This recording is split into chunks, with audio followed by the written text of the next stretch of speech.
Hello students, আমি Nitish sir জ্ঞানজ্যোতি coaching সেন্টারের পক্ষ থেকে তোমাদের প্রত্যেককে জানাই আরো একবার স্বাগত।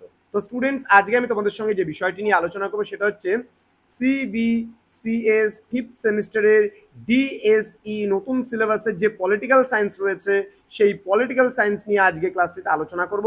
তোমাদের আজকে 3 মার্কসের অতি গুরুত্বপূর্ণ একটা টপিক নিয়ে আলোচনা করব। তো স্টুডেন্টস, যারা এখনো চ্যানেলটিকে সাবস্ক্রাইব করনি আমাদের, তারা অবশ্যই চ্যানেলটিকে সাবস্ক্রাইব করে পাশে থাকা বেল আইকন অল প্রেস করে দাও, যাতে নেক্সট টাইম থেকে কোনো ভিডিও আপলোড করলে তার নোটিফিকেশন সবার আগে তোমার কাছে পৌঁছে যেতে পারে। এছাড়া তোমরা যারা ভাবছো যে অনলাইনে আমাদের থেকে নোটস নেবে বা পড়বে, তারা অবশ্যই যোগাযোগ করো আমাদের অফিসিয়াল নাম্বার 7076398606 নাম্বারে অথবা 6295916282 নাম্বারে। তোমাদের টোটাল কোর্স ফি রয়েছে তোমাদেরই সাধ্যের মধ্যে মাত্র 499 টাকা।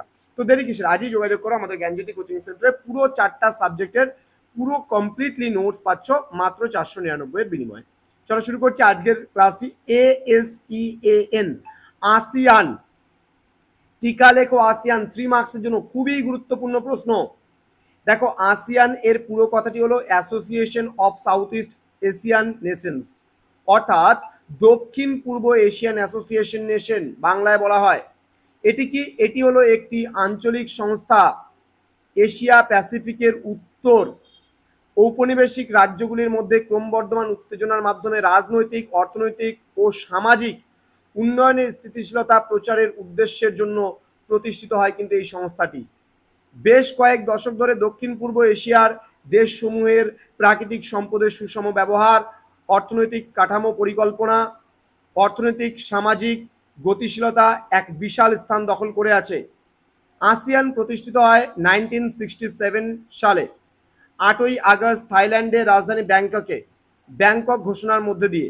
প্রথমত কি বলেছে, আসিয়ান 5টি সদস্য রাষ্ট্র ইন্দোনেশিয়া, মালয়েশিয়া, ফিলিপাইন, সিঙ্গাপুর ও থাইল্যান্ড নিয়ে কিন্তু পথ চলা শুরু করেছিল। বর্তমানে এর সদস্য সংখ্যা বেড়ে হয়েছে 10টি। তাহলে প্রথমত আসিয়ানের সদস্য সংখ্যা কয়টি ছিল? 5টি, কিন্তু এখন বর্তমানে তার সদস্য সংখ্যা কিন্তু হয়ে দাঁড়িয়েছে 10টি। এই অ্যাসোসিয়েশনের মূলনীতি হলো one vision, one identity, one community. অর্থাৎ মনে রাখার বিষয় হলো প্রতি 4ই আগস্ট আসিয়ান দিন হিসাবে পালিত হয়।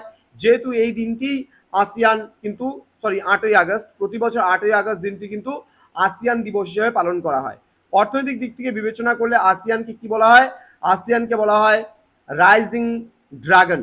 ওকে, আসিয়ানকে বলা হয় রাইজিং ড্রাগন। তো স্টুডেন্টস, এই ছিল তোমাদের 3 মার্কসের একটা ছোট্ট নোটস। তোমরা যদি আরো নোটস আমাদের থেকে পেতে চাও তাহলে অবশ্যই যোগাযোগ করো আমাদের জ্ঞানজ্যোতি কোচিং সেন্টার অফিসিয়াল নাম্বার 6295916282 এবং 7076398606। তোমরা আমাদের অফিসিয়াল ওয়েবসাইট www.gyanjyoti.info ভিজিট করতে পারো, অথবা নীলস নিভা নামক আমাদের ওয়েবসাইট এবং ইউটিউব চ্যানেল রয়েছে, সেখানেও তোমরা ভিজিট করতে পারো। দেখা হচ্ছে আরো একটা নতুন ভিডিও নিয়ে খুব তাড়াতাড়ি। তোমরা প্রত্যেকে ভালো থেকো, সুস্থ থেকো। Thank you so much. Thanks for watching. After all, thank you.